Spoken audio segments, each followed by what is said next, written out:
Las masas de agua de la cuenca del Orinoco suelen aparecer cubiertas de un brillante manto verde. Millones de jacintos de agua visten las charcas, que se convierten en bosques flotantes de reducido tamaño.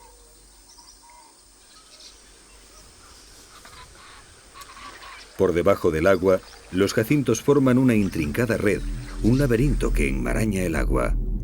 Flotando sobre el tallo engrosado de sus hojas basales, los jacintos extienden sus raíces hasta unirlas con las de las plantas vecinas, de tal forma que llegan a cerrar completamente la superficie de las charcas, impidiendo la entrada de la luz solar y el intercambio gaseoso del agua. Esto podría resultar mortal para la fauna y flora de los caños.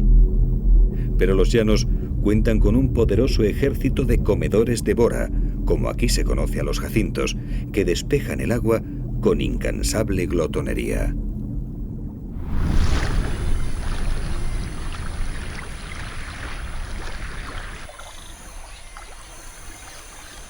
Millares de capibaras se alimentan a diario de las suculentas hojas de las plantas acuáticas.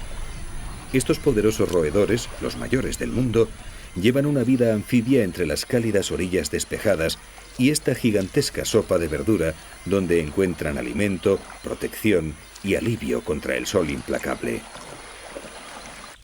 Para conseguir dominar este mundo acuático, las capibaras han adquirido importantes adaptaciones fisiológicas a lo largo de millones de años de evolución.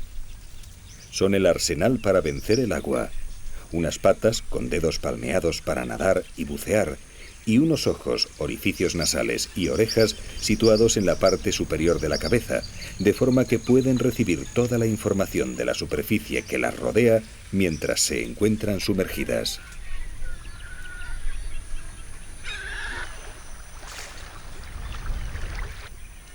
Gran parte de su éxito en la colonización de los llanos se debe a su conducta social. Las capibaras son animales muy gregarios.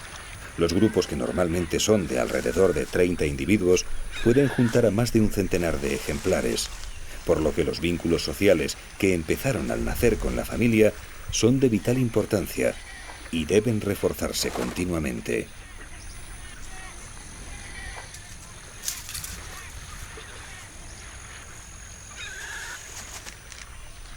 A la hora de reproducirse, las capibaras buscan el agua.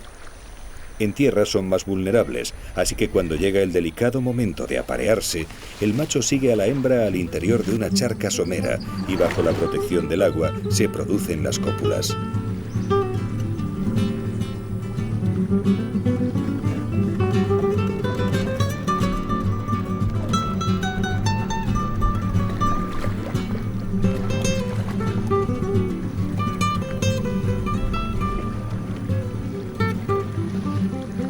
El calor, que aumenta al avanzar la mañana, atrae hasta el agua a nuevos peligros.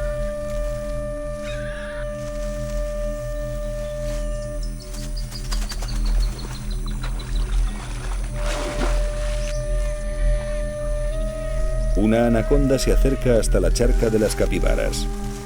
Es una adulta de más de 4 metros, y su vida ya no es tan acuática como lo fue en las primeras etapas de su vida, cuando se alimentaba de ranas y pececillos. Pero cuando el calor aprieta en el llano, vuelve a su antiguo feudo. Sabe que ahora tiene la fuerza suficiente para atrapar presas mayores, y silenciosamente mueve sus poderosos anillos hasta sumergirse en el agua.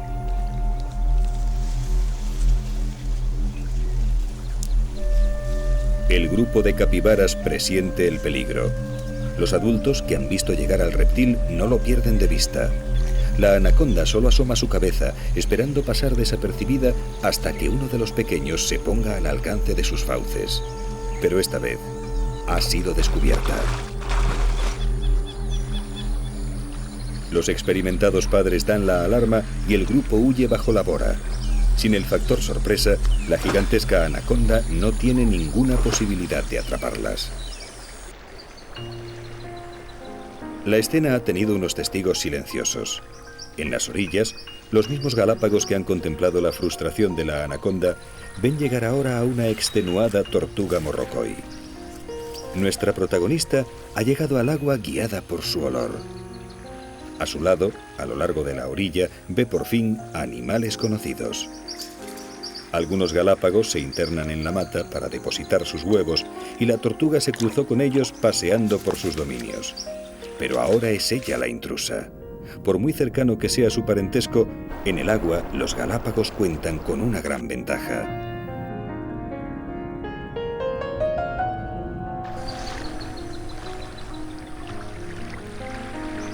Sin atreverse a avanzar, levanta la cabeza.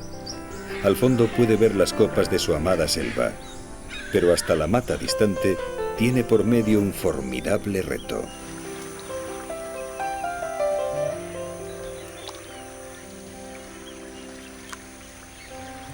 El ancho de la charca es casi un océano para la pequeña morrocoy, y ella no sabe nadar tan bien como sus primos los galápagos. Jamás ha cruzado un caño. A decir verdad, en su selva natal nunca ha tenido que nadar en absoluto, así que, aún a su pesar, decide dar la vuelta para intentar llegar a la selva por tierra rodeando la charca. Poco puede imaginar que en el infierno de los llanos están calentando las calderas.